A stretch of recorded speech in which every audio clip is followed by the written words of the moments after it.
Good morning and welcome to the Christmas episode of Philosophy on Tap, the deepest secrets of the universe explored over beers in the park. This morning I'm having another Guinness because it's Christmas and this is a time for decadence, isn't it? A time for decadence, a time for excess, a time for doing what the fuck you like because it's Christmas. Everything is prohibited at Christmas, isn't that it?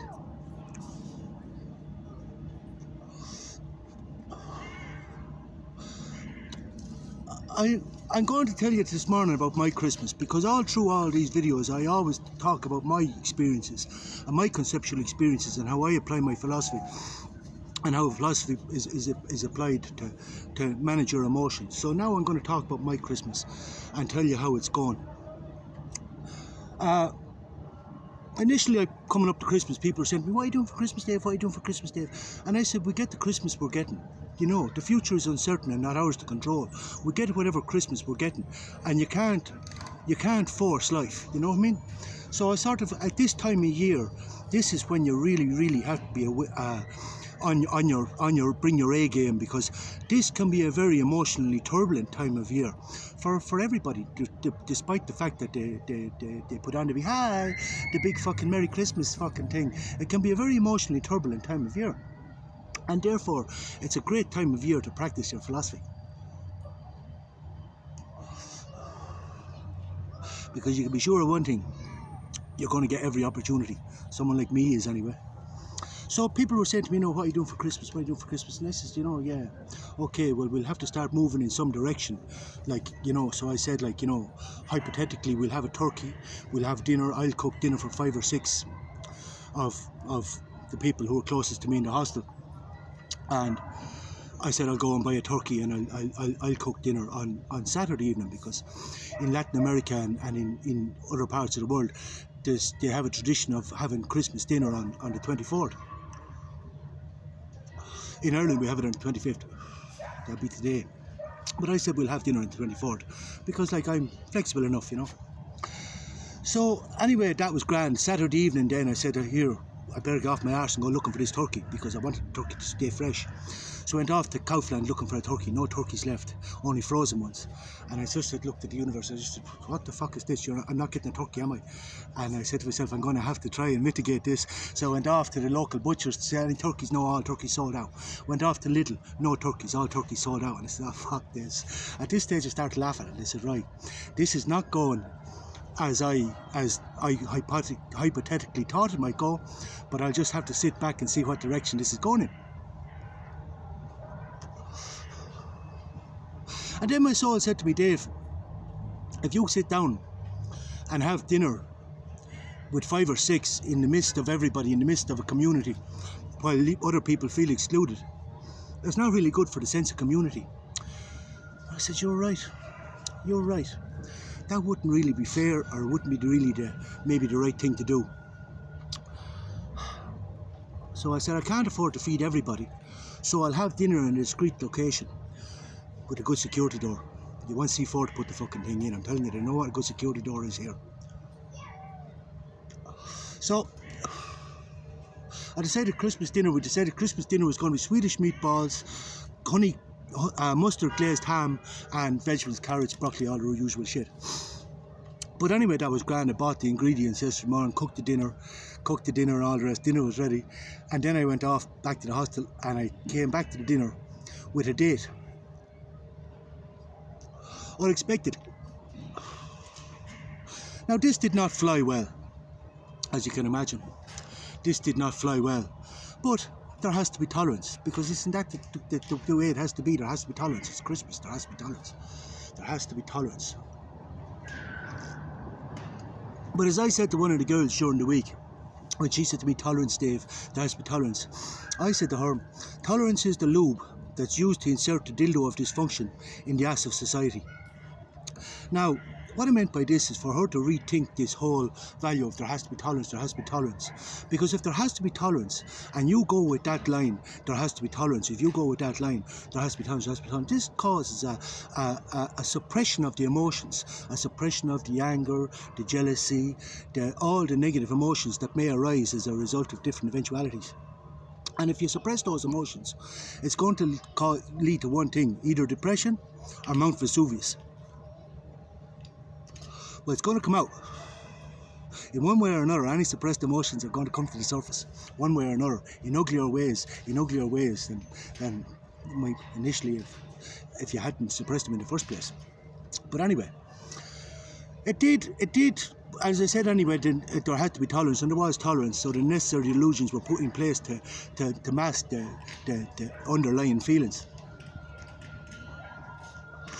And it did culminate in, you can get the fuck out and take her with you. And at this, I said, no bother, no sweat. I said, no sweat, but it's beginning to feel a lot like Christmas. It started to feel a lot like Christmas.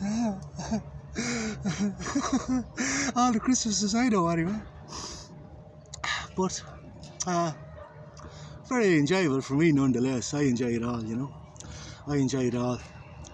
And then this morning I was having a cup of coffee with one of the girls. 7 o'clock this morning, having a cup of coffee with one of the girls. There was no one else there, just myself and herself.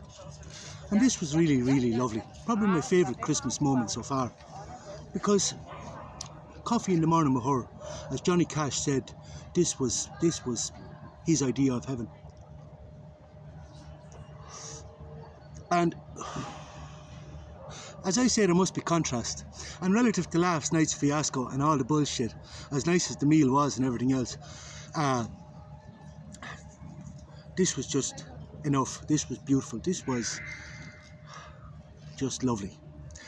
Yeah, my favourite Christmas moment so far. Coffee in the morning with her.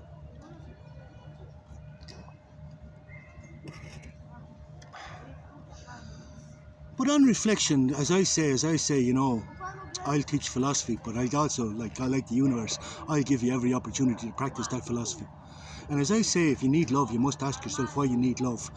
And love can be very destructive, you know. But in order to avoid this, I have come to the conclusion that the weak do need love. Yes, they need love, they need love. But my point still stands. If you need love, it's going to be an addiction as bad as any other, and you are going to suffer. If you need love, you are going to suffer. But you have to ask yourself, why am I suffering? Why am I suffering? And maybe you need to change your concept of love.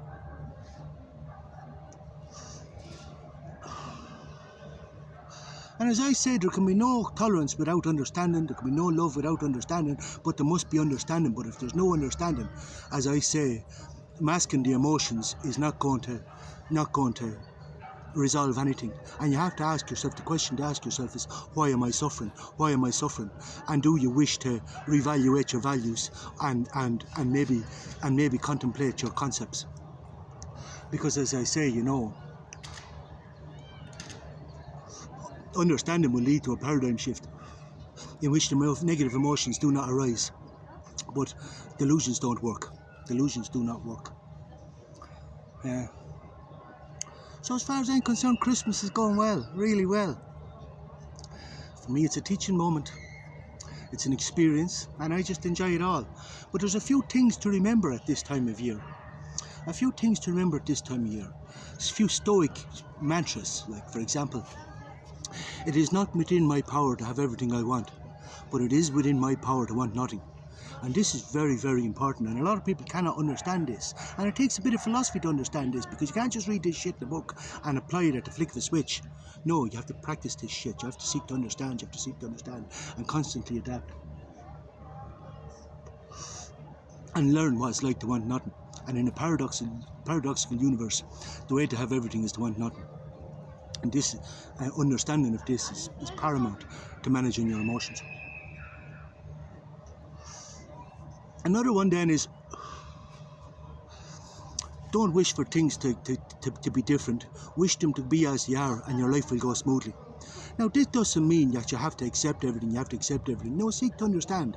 But that doesn't mean you can't learn from every single conceptual experience and adapt and change and determine the nature of change. That's what the philosophy is all about, determining the nature of change. Taking every experience and learning from it, using it. Yeah. And then I'll give you another one that's very, very important at this time of year. As Marcus Aurelius said, to the events which fate binds you, love the events to which fate binds you, and love the people with whom fate brings you together, but do so with all your heart. But for this you have to change your concept of love, and you're reading Marcus Aurelius, you have to try and understand his concept of love. And that's very different. You have to take into account his nature, and his nature is very different from the nature of the weak.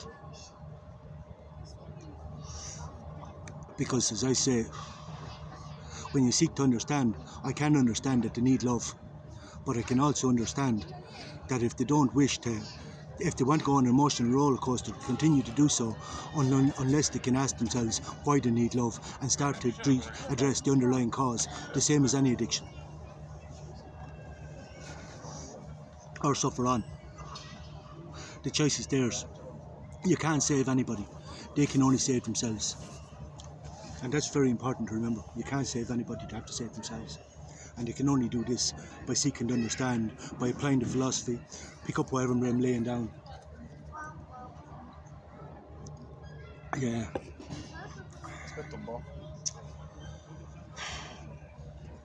But the day is young, and we'll see how Christmas from here on is going to unfold. But the main thing is to just enjoy it all, laugh at it, enjoy it, and learn from it.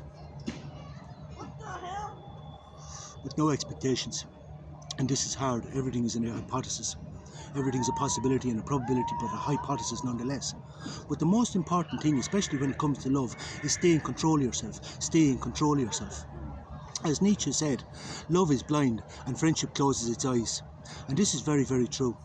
And in order to mitigate this, that your actions are not determined by your feelings, there's some things that you have to remember. And one of them is that if I work hard and learn my philosophy and apply my philosophy so that my actions are not determined by my feelings but by pure reason, I am surely not going to let them be determined by somebody else's feelings. Do you understand? But some people have an expectation that love is that you should accommodate my feelings, that you should adhere to the sanctions that I impose on you to accommodate my feelings, and basically my feelings should determine your behaviour. But that is never going to be the case with me, because, believe it or not, despite the external appearances, I am in control of myself, and I stay in control of myself. Nothing will enslave a man faster than his desires. Nothing will enslave a man faster than his desires. And part of having no desires and no aversions is to want nothing. As hard for some as this may be. And cling to nothing. And cling to nothing. And this is very important when it comes to love. Cling to nothing. Cling to nothing. Love is a preferred indifferent. It's like money. Enjoy it when you have it, and when you don't, that's okay too. But it's like this. I don't need money. I don't need love. I don't need anything. Despite people insisting I do. But they're not seeking to understand. Yeah, cling to nothing. And this is why I remember then Hemingway's The Fisherman and the Sea, The Fisherman and the Sea. And I recall this story, and it was a very profound and deep little book. He won a Nobel Prize for it. But the one thing I reflect on this week, more than anything else, reflecting on that book, there's something I completely missed. He clung to the fish, he clung to the fish, he clung to the big fish. And by Jesus did he suffer as a result. Suffered and suffered and suffered, and the fish suffered. And eventually the shark said to the fish. He just held the shark in place at the side of the boat while the shark said to fish, but he was not getting that fish was not for him. But he clung to it and suffered as a result. And if you want to reduce your suffering, you must ask, why am I suffering? And cling to nothing. Align your opinions with the transformations of the universe and cling to nothing. Or no one. And this is love, because if you don't need love, you don't need to cling to anything.